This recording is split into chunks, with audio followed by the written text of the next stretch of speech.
Iran के आला मुश्तरका अस्करी कमान ने खबरदार किया है कि अगर अमरीका ने ईरान की जौहरी तंसीबात पर हमला किया तो खित्ते में अमरीका और उसके इत्तेहादियों के मफादात को निशाना बनाया जाएगा। खातमुल अंबिया ब्रिगेड ने कहा, जौहरी तंसीबात पर हमला खित्ते में जंग के फैलाव का बाइस बनेगा।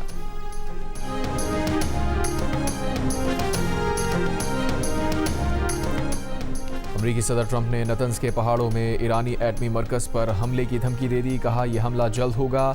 ईरानी इस हमले को रोकने के लिए कुछ नहीं कर सकेंगे। बोले, ईरान ने उर्दन में ज़रूर नुकसान पहुंचाया। अगर दीगर ऑपरेटर्स साथ देते तो ईरान ऐसा ना कर पाता।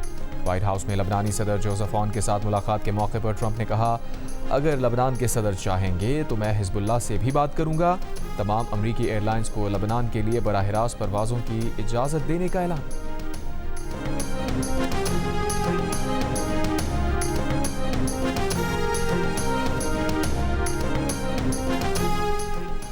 आज पेट्रोल 4 रुपये 93 पैसे फी लीटर महंगा मिलेगा। डीजल 7 रुपये 15 पैसे फी लीटर महंगा कर दिया गया। पेट्रोल की नई कीमत 320 रुपये 73 पैसे फी लीटर मुकर्रर। डीजल की नई कीमत 367 रुपये 21 पैसे फी लीटर हो गई। ओगरा नोटिफिकेशन के मुताबिक पेट्रोल और डीजल की नई कीमतें 22 जुलाई के लिए हैं। मिट्टी का तेल 6 रुपये 78 पैसे फी लीटर महंगा कर दिया गया। मिट्टी के तेल की नई कीमत 289 रुपये 37 पैसे फी लीटर मुकर्रर। मंगल को डीजल की कीमत में 5 रुपये 71 पैसे इजाफा, जबकि पेट्रोल की कीमत में 35 पैसे फी लीटर कमी की गई थी।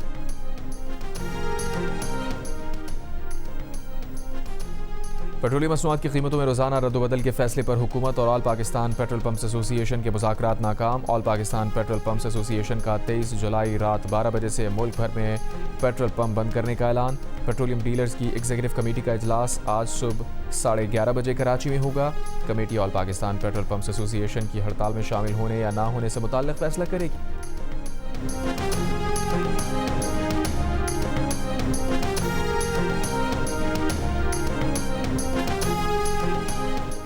ईरान का शुमाल मगरबी इलाके में ड्रोन मार गिराने का दावा। पासदारान इनकलाब ने कहा है कि कुवैत के अली अल सालम एयरबेस के करीब रेडार कॉम्प्लेक्स और बूबियान में रेडार सिस्टम को निशाना बनाया। उधर इराकी सिक्योरिटी ज़राए का कहना है कि इराक के शहर इरबिल में अमरीकी कौंसल खाने के नज़दीक 3 बारूदी ड्रोन मार गिराए।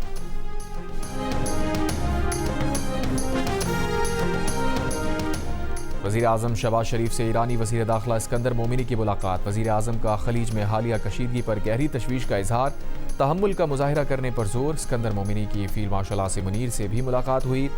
मोहसिन नकवी और दीगर हुक्काम से भी मिले।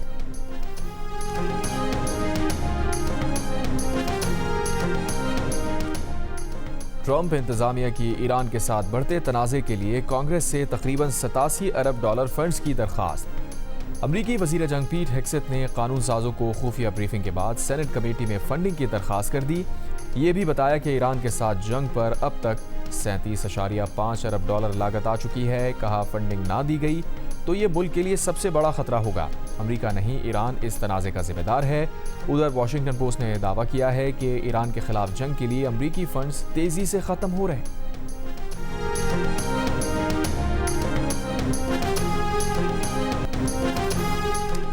अमरीकी वज़ीर जंग पीट हेग्सेथ की सेनेट की फंड्स मुख्तस करने वाली कमेटी में पेशी के दौरान मुजाहिरीन के नारे। कहा, ईरान और फ़लस्तीन में हमारे बच्चों पर बमबारी बंद करो, ये गैर कानूनी है।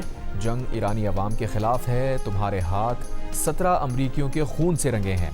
साबिक़ फ़ौजी जंग को फ़ौरन ख़त्म कराने का मुतालबा कर रहे हैं। एहतजाज के बाइस कई बार कार्रवाई रोकना पड़ी।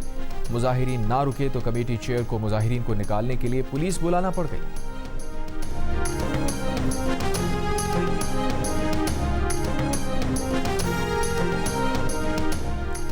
नए बरतानवी वज़ीर आज़म एंडी बर्नम ने अमरीका को ईरान पर हमलों के लिए बरतानवी फ़ौजी अड्डे इस्तेमाल करने की इजाज़त दे दी। ब्लूमबर्ग का दावा।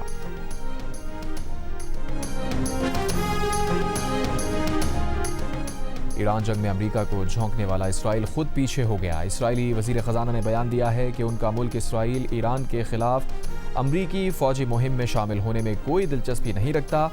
एक इंटरव्यू में उनका मजीद कहना था कि अमरीका और ईरान के दरमियान जारी ये तनाज़ा तेहरान पर मुसलसल माशी दबाव बढ़ा रहा है, जो कि इसराइल के मफाद में है।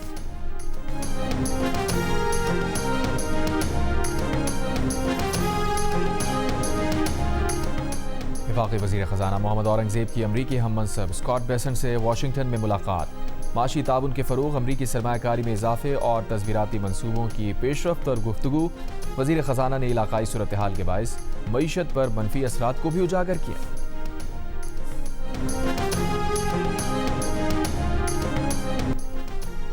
हंगू के थाना सिटी पर आईडी धमाका और फायरिंग, अमन कमेटी के चीफ मलिक इज्जत गुल शहीद और एक शख्स जख्मी। भारत में नौजवानों की तहरीक कॉकरोच जनता पार्टी का भारतीय वज़ीर तालीम के इस्तीफे तक एहतजाज जारी रखने का ऐलान। नई दिल्ली के इलाके जंतर मंतर पर धरना जारी। भारतीय मीडिया के मुताबिक मुजाहिरीन पर तशद्दुद, पथराव, सरकारी और निजी इमलाक को नुकसान पहुंचाने के इल्ज़ाम में पुलिस ने नामालूम अफराद के खिलाफ मुकदमा दर्ज कर लिया। भारत में लाखों तलबा सरकारी मुलाजमतों, मेडिकल के दाखिला टेस्ट के पेपर लीक, तालीमी बदउनवानी और बेरोजगारी के खिलाफ सड़कों पर हैं।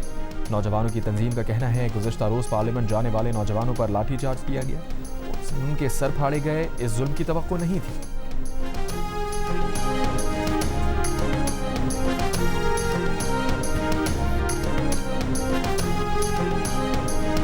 What is going on?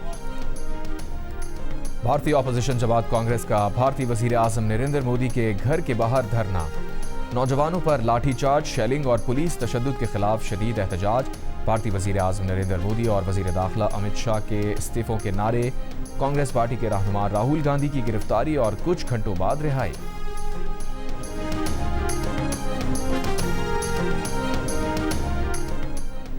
हादसाती मौत की सूरत में 18 साल से ज़ायद उम्र के हर फर्द को इंश्योरेंस कवर हासिल होगा। हादसाती मौत के इंश्योरेंस का प्रीमियम सिंध हुकूमत देगी। वज़ीर आला सिंध मुराद अली शाह का पहली आलमी इंश्योरेंस कॉन्फ्रेंस से खिताब।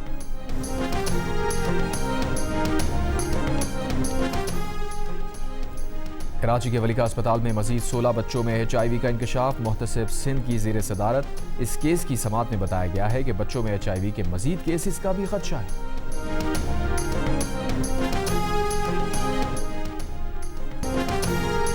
कराची के इलाके बहादुराबाद दोराजी में सुपर स्टोर के बाहर डाकू कार सवार खातून से पैसे, मोबाइल फ़ोन और बैग छीन कर फरार हो गए। मुकदमा दर्ज। बाड़ीपुर रोड पर मुबैना पुलिस मुकाबले में एक डाकू हलाक, एक पुलिस एहलकार जख्मी। और कराची के इलाके डिफेंस फेज 6 बुखारी कमर्शियल में ड्राइवर ने डबल कैबिन गाड़ी फुटपाथ पर चढ़ा दी। फुटपाथ पर सोया शख्स जाँ बहक, उसका 4 साल का बेटा जख्मी हो गया। मुलजिम गाड़ी लेकर फरार हो गया। जाँ बहक शख्स के बेटे ने बताया वो कोरंगी नासिर जम के रिहायशी हैं।